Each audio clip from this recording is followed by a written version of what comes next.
the talk. I'm joined now by the Assistant Secretary General of the Arab League, Ambassador Hussam Zaki. He's the former spokesperson for the Egyptian Foreign Ministry. Ambassador, thank you so much for being with us. Has the world given up? Has the world given up on finding a long-term solution to the Israeli-Palestinian issues? And is this what it's going to be, whereby we sort of hope for a ceasefire when there's war every few years? Is that the new cycle we can expect? I don't think the world should give up. I think there is a fatigue from the conflict.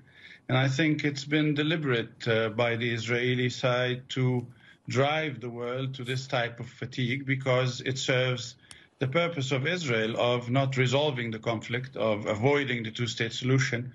And I think this is not good. I think, as we have seen, a cycle of violence can erupt at any moment. As much as we have been speaking loudly about this, and we said time and again, watch out, because this is a type of conflict that can stay dormant for a number of months or even years, and then suddenly it erupts and it gathers the world attention, as it did during the past couple of weeks. So I think the focus now should be from the countries that are acting responsibly. It should be how can we resolve the conflict instead of how we are managing the conflict. The Israeli ambassador to the UN was speaking yesterday at UNGA, as were you. He talked about the fact that Israel had, A, tried its best to sort of de-escalate the violence early on, and second of all, he talked about the fact that, listen, Hamas, in such a short space of time, had actually fired 4,000 rockets over Israeli cities. And if it wasn't for the Iron Dome, obviously the casualties would have been much, much higher. What do you think the other side, I mean, obviously you talk about the Israelis, but what do you think the other side could have done better in terms of resolving this particular conflict? Listen, Zain, the situation is clear for us. Who is the aggressor here? Who is the occupying power here? It is Israel. It has a special responsibility according to international law. If it ditches this responsibility and continues to act in a way as if this is a normal situation, as if Gaza provokes Israel night and day without any logic or justification, then we have an impasse, as we do now. Nothing justifies this targeting of civilians. We have said this time and again, and we have condemned that.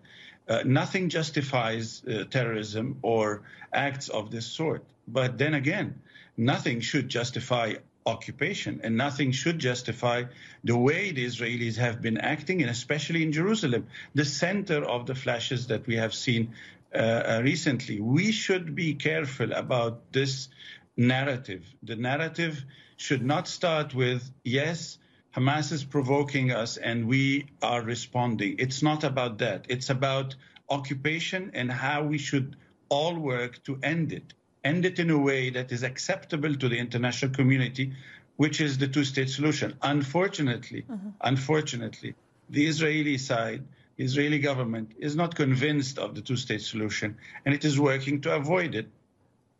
One thing that I find interesting or unusual about this particular conflict compared to previous ones is that it is clear that Hamas has become quite significantly more capable. The amount of rockets they were able to fire in a much shorter space of time compared to 2014 really raised eyebrows, especially with our reporters on the ground who are reporting on this conflict.